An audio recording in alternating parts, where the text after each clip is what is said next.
ఈ రోజున ఆంధ్ర రాష్ట్రంలో కొన్ని మున్సిపాలిటీల్లో చైర్మన్ లేదు వైస్ చైర్మన్ ఎన్నికలు ఎలక్షన్ కమిషన్ నిర్వహిస్తుంది. గతంలో ఏదైతే ఎన్నుకోబడిన కౌన్సిలర్స్ ఉన్నారో అక్కడ కొన్ని చోట్ల ఖాళీలు రావటం, చనిపోవటం కానీ రాజీనామాలు కానీ దానికి సంబంధించిన ఎన్నికల కమిషను నిర్వహించడానికి సమాయత్తమైంది.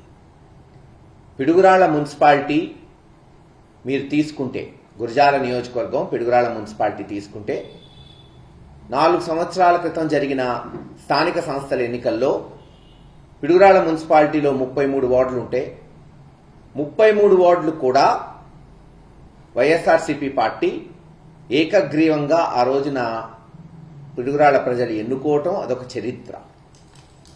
సరే, ఆ తర్వాత అనేక అభివృద్ధి కార్యక్రమాలు మీరు చూశారు. జగన్మోహన్ రెడ్డి గారు మొట్టమొదటిసారి వెనుకబడిన పల్నాడు జిల్లాని చేయటమే కాదు, పల్నాడు జిల్లాకు మెడికల్ కాలేజ్ పిడుగురాళ్ల మున్సిపాలిటీకి దగ్గర సమీపాన్న శాంక్షన్ చేయటం, అది దాదాపు 80% పనులు పూర్తవటం. అలా అనేక బైపాస్ రోడ్డు పూర్తి చేయటం, రోడ్డు వెడల్పు చేయటం, ఇళ్లు లేని వాళ్ళకి పట్టాలు ఇవ్వటం, మొట్టమొదటిసారి తాగునీరు శుద్ధి చేసిన కృష్ణా నీళ్లని 75 సంవత్సరాల స్వతంత్ర భారతదేశ చరిత్రలో పిడుగురాళ్ల మున్సిపాలిటీకి అందించాం జగన్మోహన్ రెడ్డి గారు ముఖ్యమంత్రిగా ఉన్నారు. మరి ఈ కోణంలో పిడుగురాళ్ల మున్సిపాలిటీ 33 వార్డులు ఉంటే చైర్మన్ గా సుబ్బారావు గారిని, ఆర్యవైశ్యుల్ని, వైస్ చైర్మన్లు కూడా ఓసీలు వస్తే ఒక దాంట్లో ముక్కంటి గారు ఎస్సీ, ఒక దాంట్లో జిలానీ ముస్లింని నామినేట్ చేశాం ఆ రోజు కౌన్సిలర్స్ నుంచి. దురదృష్టకరం, ఎలక్షన్ అయిన తర్వాత మన జనరల్ బాడీ అయిపోయిన తర్వాత, జనరల్ ఎలక్షన్స్ అయిన తర్వాత మన వైస్ చైర్మన్ ముక్కంటి గారు చనిపోవటం, అది ఖాళీ రావటం అందరికీ తెలిసిన విషయమే. పోయిన నెలలో ఎలక్షన్ పిలిచారు ఎలక్షన్ కమిషన్. 33 కౌన్సిలర్స్ లో 32 మంది వైఎస్ఆర్సీపీకే ఉన్నారు, ఒకటి తెలుగుదేశం మారారు ఎలక్షన్ ముందు. ఈ 32 మంది కూడా మాతోనే ఉన్నారు.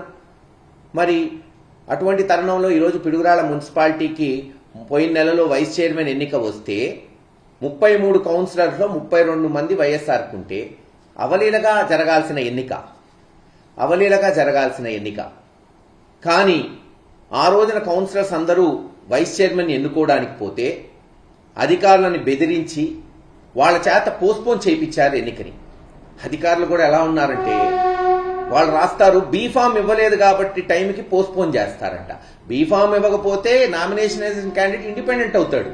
బీఫామ్ ఇవ్వకపోతే ఎలక్షన్ పోస్ట్పోన్ చేయాలని లేదు. అంటే వాళ్ళకి రాయటం కూడా చేతకాల, ఎందుకు పోస్ట్పోన్ చేస్తున్నాం అనేది.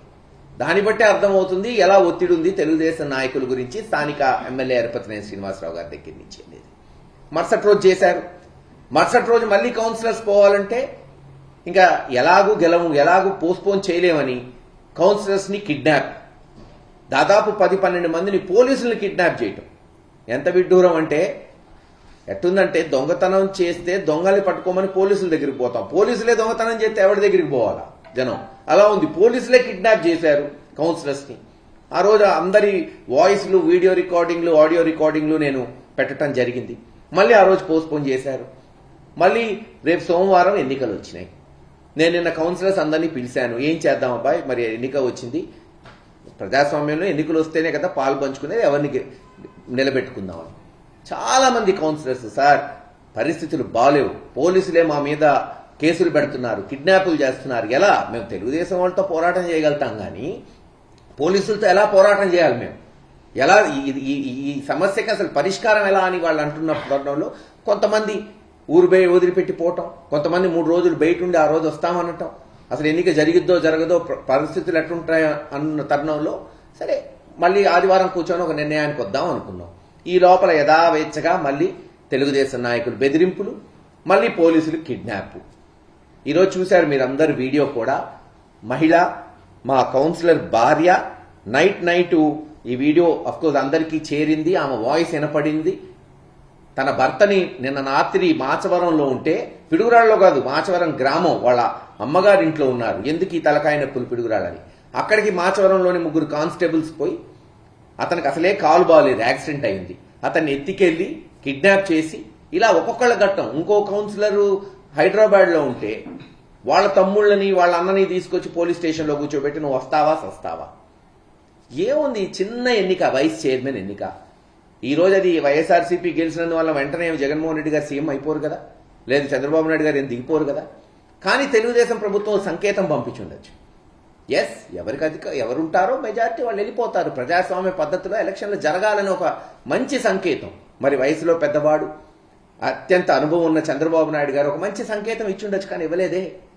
చిన్న ఎన్నికను కూడా మేము రాజకీయం చేస్తాం, వదలం, భయభ్రాంతులు చేస్తాం, డబ్బులు ఇచ్చి కొంటాం, ఎట్టన్నా మేము గెలవాలి. గతంలో ఇలా జరగలేదే. జగన్మోహన్ రెడ్డి గారు దాదాపు 120-130 మున్సిపాలిటీల్లో అన్నీ గెలిచినా రెండిట్లో మెజారిటీ తగ్గింది, దర్శిలో, తాడిపత్రిలో. ఆ రోజున ఆయన తలుచుకుంటే 2 కౌన్సిలర్స్ అటు నుంచి ఇటు రాలేరా చెప్పండి. ఖచ్చితంగా ఆ రోజు తాడిపత్రిలో ఉన్న జేసీ ప్రభాకర్ రెడ్డి గారే చెప్పాడు, ముఖ్యమంత్రి జగన్మోహన్ రెడ్డి గారు తలుచుకుంటే నేను అయ్యేవాడిని కాదు చైర్మన్, కానీ ప్రజాస్వామ్య పద్ధతిలో ఆయన వెళ్ళిపోయాడు కాబట్టి అని. మరి ఈ రోజు ఎక్కడున్నాయో విలువలు? 9 నెలలు అయింది, ఇచ్చిన హామీలు నిలబెట్టాలనే ఆకాంక్ష లేకపోగా, పోయినటువంటి చర్యలు లేకపోగా ప్రజల్ని భయభ్రాంతులు చేయటం, ఎక్కడ ప్రశ్నిస్తారో అని కౌన్సిల్స్, లోకల్ బాడీలని అటు నుంచి తీసుకోవటం. నిన్న పాపం సుబ్బారావు గారు, మా చైర్మన్ గారు, జగన్మోహన్ రెడ్డి గారిని కలిశాడు, అధ్యక్షుడిని నేను తీసుకెళ్తే. ఆయన చెప్పేది అదే, సార్ మా ఫ్యాక్టరీకి తాళాలు వేశారు, జానపాడు రోడ్లో ఉన్న ఫ్యాక్టరీకి, నన్ను పార్టీ మారాల్సిందే అంటున్నారు, మారకపోతే పిల్లల మీద నా మీద కేసులు పెడతామంటున్నారు. ఏం చేయాలి? ఒక ఆర్యవైశ్యుడు, ఏదో పెద్దవాడు, వయసులో ఉన్నవాడిని బెదిరిస్తే ఏం చేయగలుగుతాడు? అతను ఎంతవరకు పోరాడగలుగుతాడు? తెలుసు, నేను ఇప్పుడు ఇచ్చిన వెంటనే ఆయన చేత స్టేట్మెంట్ ఇప్పిస్తారు, లేదు నన్ను ఎవరు బెదిరించలేదు. ఇంతేగా ఇందాక కౌన్సిలర్కి చెప్పినట్టు, కౌన్సిలర్ని వదిలిపెట్టేటప్పుడే చెప్పారంట, నువ్వు ఇమీడియట్గా స్టేట్మెంట్ ఇస్తేనే వదిలిపెడతామని. మరి ఇవ్వక సస్తాడా పాపం? పోలీసులు దెబ్బకి ఇవ్వక ఏం చేస్తాడు? నన్ను ఎవ్వరూ తీసుకెళ్లలేదండి అని స్టేట్మెంట్ ఇచ్చాడు. ఏదో హైకోర్టులో హెబియస్ కార్పస్ వేశాం కాబట్టి వెంటనే వదిలారు. ఒక చిన్న ఎన్నికని రాష్ట్రమంతా చూసేటట్టు ఇంత రాద్ధాంతం చేయాల్సిన అవసరం ఉందా? ఈరోజు ప్రజలు గమనించాలి. అంటే వాళ్ళ యొక్క దిగజారుడుతనం, తెలుగుదేశం ఒక ప్రభుత్వం ఒక దిగజారుడుతనం ఈరోజు ఆంధ్ర రాష్ట్ర ప్రజలు గమనిస్తున్నారు. ప్రతిదీ. నిన్న ఒక చిన్న ఇన్సిడెంట్ అక్కడ దెందులూరులో అబ్బాయి చౌదరి గారు, చింతనేని ప్రభాకర్ గారు ఓ పెళ్లికి పోయారంట. అనేక చోట్ల పోతారు, ఎక్కడా పోవట్లేదా నాయకులు? చింతనేని ప్రభాకర్ గారు ఎలా మాట్లాడాడు, ఎటువంటి వర్ష పదుజాలంతో తిట్టాడు ఆ డ్రైవర్లందరూ చూస్తున్నాడు. మళ్ళీ వాళ్ళ మీదే కాకుండా అబ్బాయి చౌదరి మీద SC/ST అట్రాసిటీ కేసు. అధికారం ఉంది, ఏమన్నా చేస్తాం, ఎలాగన్నా నెట్టుకొని పోతాం. పోండి, ప్రజలు చూస్తున్నారు. ప్రజాస్వామ్యంలో అంతిమంగా ప్రజలు అన్ని గమనిస్తున్నారు. మీకే తెలిసింది కదా, వచ్చే 4 ఏళ్ల తర్వాత జరిగే సార్వత్రిక ఎన్నికల్లో ఈ చేస్తున్న పరిస్థితులన్నిటికీ ఎటువంటి తీర్పు ఇస్తారో, ఆ రోజున మిమ్మల్ని ఎలా శిక్షిస్తారో అవకాశం ఇచ్చారు. చేయండి, ఇచ్చిన మాట నిలబెట్టుకోండి. జగన్మోహన్ రెడ్డి గారు 2 లక్షల కోట్లు DBT ద్వారా డబ్బులు ఇస్తే మీరు 3 లక్షలు ఇవ్వండి. ఎవరు అప్పారు? 3 లక్షల కోట్లు ఇవ్వండి, ఎవరు కాదన్నారు? ఆయన 2 లక్షల కోట్లు ఇస్తే మీరు 3 లక్షల కోట్లు ఇచ్చి ఆదుకోండి. ఆయన 30 లక్షల పట్టాలు ఇస్తే మీరు 60 లక్షల పట్టాలు ఇవ్వండి. ఆయన సచివాలయాలు లేదు, వాలంటీర్ వ్యవస్థ తీసుకొస్తే మీరు ఇంకా మెరుగైన వ్యవస్థ తీసుకొచ్చి ప్రజల పాలన తీసుకురండి. ఎవరు కాదన్నారు? ఇప్పుడు ఎవరు ఆపట్లేదే.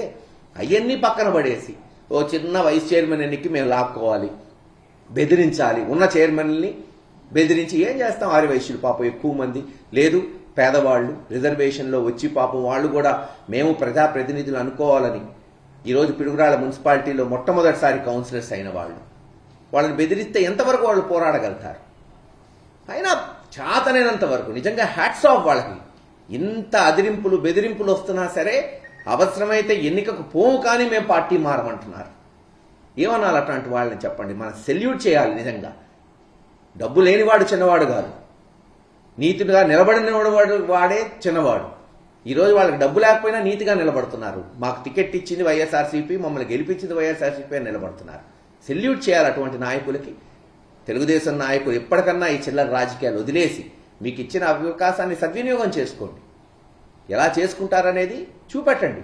అంతేగాని ఈరోజు ఇంత చండాలమైన లా అండ్ ఆర్డర్ పరిస్థితికి ఇంత అనుభవజ్ఞమైన చంద్రబాబు నాయుడు గారు తీసుకొస్తాడు. ఈ 9 నెలల్లోనే ఇంత దిగజారిపోతుంది ఈ ప్రభుత్వం అనేది గతంలో ఎన్నడూ చూడలేదు. బహుశా రానున్న కాలంలో చూడకూడదని ఆకాంక్షిస్తున్నాం. ఏది ఏమైనా రేపు జరగబోయే వైస్ చైర్మన్ ఎన్నిక మరి ఎలక్షన్ కమిషన్ ఇష్టం. మీరు జరిపించుకోవాలంటే జరిపించండి, సదావుగా జరిపించండి. ఎలక్షన్ కమిషన్ కిందే కదా పోలీసులు ఉండేది. లేకపోతే ఎన్నిక పెట్టమాకండి. ఎవడు పెట్టమంటున్నాడు? ఇందాక నేను చెప్పినట్టు ఎన్నిక వల్ల ఏం మారిపోదు కదా. ప్రభుత్వాలు కూలిపో, ప్రభుత్వాలు అధికారంలోకి రావు. నామినేట్ చేసుకోండి. ఎవరు కాదన్నారు? సొసైటీలు నామినేట్ చేశారు, మొన్న నీటి సంఘాలు నామినేట్ చేశారు. ఇలాగే చేసుకోండి ఇవి కూడా. ఎవరు కాదన్నాడు? ఇప్పుడు ఎవడు పెట్టమంటున్నాడు? పెట్టడం ఎందుకు?